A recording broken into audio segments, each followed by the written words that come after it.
Hello, you wonderful people, and welcome to another episode of Not Too Comic Book. This being a show where I talk about TV shows that are adaptations of comic books. For today's episode, I'm going to talk about Kaiju number 8, Season 1, Episode 8. A lot of really interesting things went down in this episode, so let's break it down. So we're picking up where the last episode left off. We have Hoshina versus Kafka, and obviously he's at a massive disadvantage. He's afraid to go full force because, well, he's seen what his punches can do to tough kaijus. What can they do to a human body? You know, even as tough as like Mina and him are, like even they probably suffer heavily from a blow from him, especially if he goes all out. But to be fair, Hoshina is extremely fast. You're catching a lot of these things off guard, so there's a little bit of a difference too. So Hoshina typically would probably be able to dodge it if you didn't like prepare a couple steps in advance. Like later on in a fight, how he caught Hoshina off guard, it's like that's how you would probably be able to land a blow. But other than that, you'd probably have to deal with his crazy amount of speed, being able to slice you pretty easily, cutting off limbs, exposing your core. Once again, this is the first time he's ever been pushed into a corner in a fight. To be fair, he's only had like three big battles so far as a kaiju. Well, I guess this would make 4 in totality that he's fought as a kaiju. Obviously, Hoshina pulling out all the stops, sending out invisible slashes, which are meant to act as a decoy, but that was actually decoy, and now he's actually attacking 3 times instead of just twice. Yeah, this is the first time he's ever been pushed back like this, because it's like, yo, Hoshina gives him a run for his money, even more so than the Kaiju number 9. To be fair, Kaiju number 9 underestimated him, so he was at a massive disadvantage in this situation. He's trying to hold back against Hoshina, so that puts him in a disadvantage in the situation. Kafka was able to gain the upper hand because he knew, given the opportunity, Hoshina would aim for his core. So he has his arm or part of his body turned into a mouth, and it bit down on the blade and stuck it. I'm trying to think what else is kind of.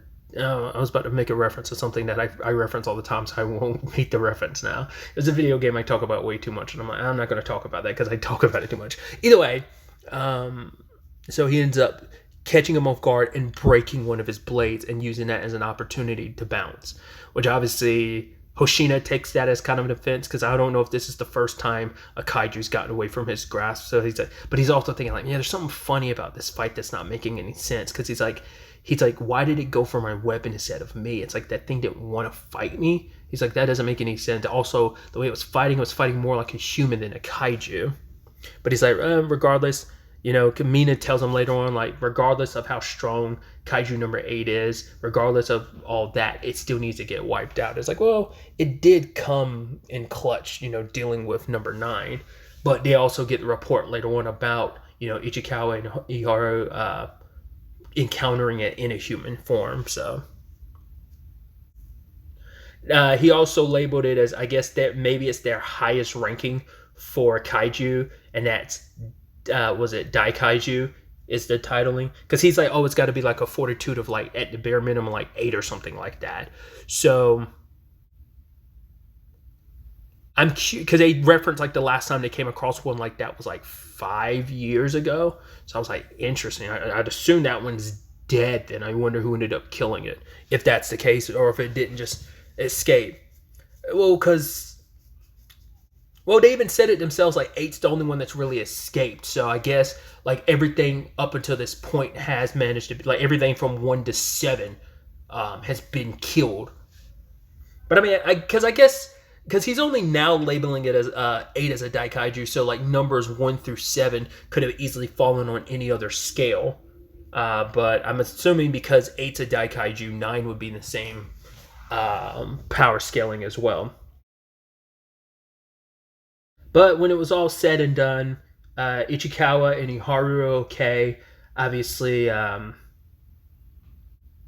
Kikoru was happy to see that Kefka came back unharmed, because even she's like, can I really count on him? And he came through in the end, and he's like, oh, I'm sorry, I'm worried. She's like, I wasn't worried at all. But it's like, you were, because you've starting to like him and look up to him and respect him, which I think means a lot from her, because her focus has always been about being perfect and not really relying on anyone but herself. But like knowing like, can I really trust Kefka? Not just because of the whole kaiju thing, just him as a person. He seemed so unreliable at the beginning, but now I see him in a different light. I mean, Ichikawa has a very unique situation of he saw who Kefka is through and through before. Well, I mean, the others have seen it too, his determination and stuff, but it's like, yo, that guy is tough as nails through and through, selfless, want to help people. And that was before he became a kaiju, you know? I love that the whole situation in the hospital, it's like, yo, thanks for saving us. And Haru's in the same room. He's like, what are you thinking of? Oh, man. And they quickly made up the excuse. Oh, he's the one that found out about the weakness of the core and the organs to reproduce and stuff like that. He's like, oh yeah, I guess you did come through at the end of the day, oh man. But he's also like, Iharu's like, oh, you should have seen that kaiju. He was super cool. I don't know why he's fighting on the side, but he was pretty awesome. And Kefka's over there blushing. I'm like, oh, stop. He's like, why are you blushing? It's like, oh, he's not blushing. You know him. He just got that same goofy look on his face. And she's over there like giving him rib shots in the back. It's like, But yeah, they end up going out for a celebration, and Haruichi, got the name to stick this time, is the one behind paying for it. Because I looked up the cast of characters just to like be able to like figure it out, but it was just names because it was I ended up seeing like the actors who voiced the characters. So I saw a Izumo name, but I was like, well, Izumo has to deal with like the people who make the weapons and armor and stuff for the defense force. And because I completely forgotten his name, because it came up before about his last name being, or maybe it did, maybe his name just came up as Haruichi. I'm sure it probably did mention him being an Uzumo, but he's the heir to the family. What their current circumstances are, it's unclear, but he was talking to the head chef of this place, and his father came up in conversation specifically, like hasn't really spoken to his father since the incident, but it seems like he's got a complicated family circumstance. What that is necessarily, who knows? Uh, Aoi was overhearing it, but he kind of walked away without saying anything. And Haruichi's takeaway is, well, he seems not to be the nosy type, so I guess I don't have to worry about that. But obviously, Hoshina is focused on like, everyone's celebrating and having a good time, but then people start arguing back and forth about the mistakes that were made. And Ichikawa's takeaway from it was like, right, I'm not the only one striving to get stronger. Everyone's trying to look back on the mistakes that were made, their weaknesses, so they can be stronger in the end. And they're kind of learning from each other, mistakes that were made, things that can be corrected. But it should be celebrated. The fact is that they came out of this, a little banged up, but for the most part, everyone's still here, which is kind of nice. It's a nice morale boost, but it's also going to be a stark reminder necessary that it won't always be this case, and it won't always be this way. They especially, I thought what adds to like the sincerity and sweetness to it is that they waited till Ichikawa and Iharu got out of the hospital to have this full blown celebration. So. But even Aoi saying like, I want to, tonight was a good night, and he's like, I want to strive to make it so that we don't lose a single person going forward. And Haruichi's like, yeah, that sounds nice. Like he wants to do the same.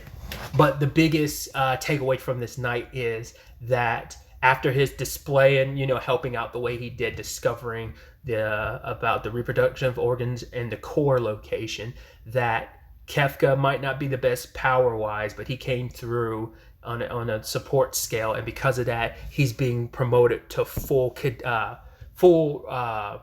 recruit officer, no longer a cadet. And I thought that was nice and sweet. And we learned from Mina that it was actually Hoshina the one that co-signed that. It was actually his decision the entire time. So I thought that was kind of nice. And even Mina telling him like, yo, you got a long way to go before you're by my side. But for Kefka, it's kind of nice knowing I'm not the only one holding on to that. Well, I mean, we've known she's held on to that since episode 1. That's where her frustration towards Kefka came from, was him giving up and breaking that promise. But yeah, for him, I think it's a nice motivator to know, like, right, she's thinking about it too, so I can't let her down. I gotta fulfill that promise that it's not just a one-sided thing. She remembers it too, and she's holding on to it, even if she doesn't always show it.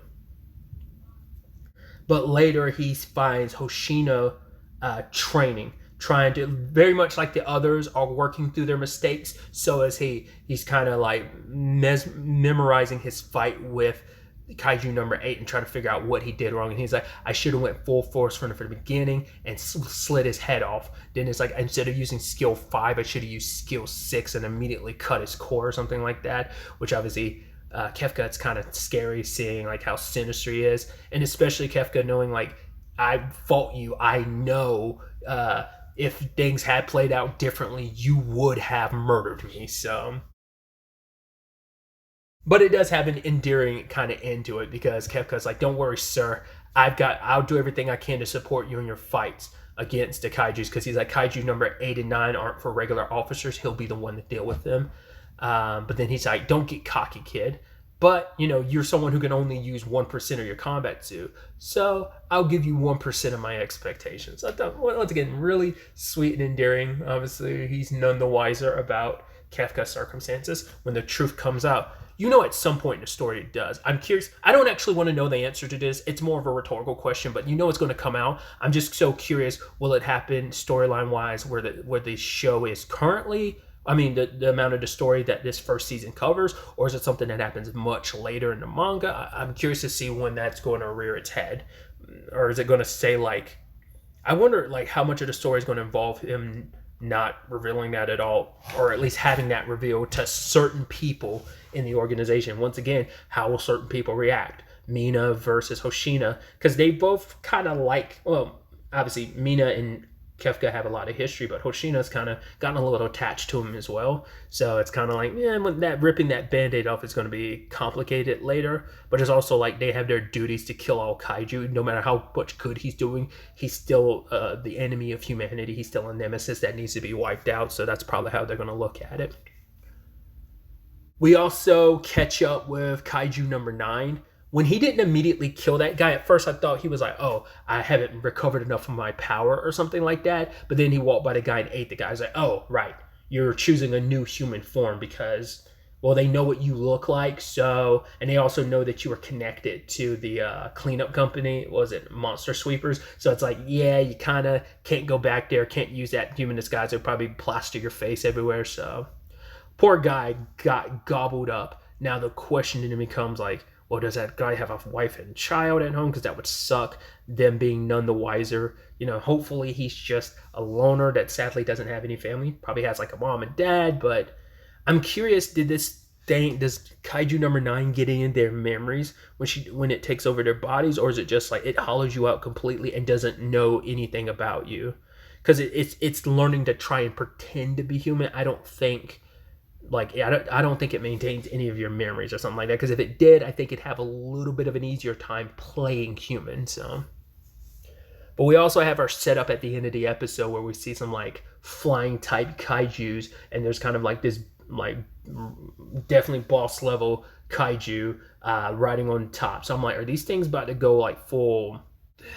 It seems like bomber pilots might be a better choice. Like they're coming in like jets and planes, so we're about to deal with an aerial assault. I wonder how often they've had to contend with kaijus of that ilk, because all the kaiju they've come across so far have been like very land based. So we'll see what happens. It's just like after one incident after another, you can never catch a break.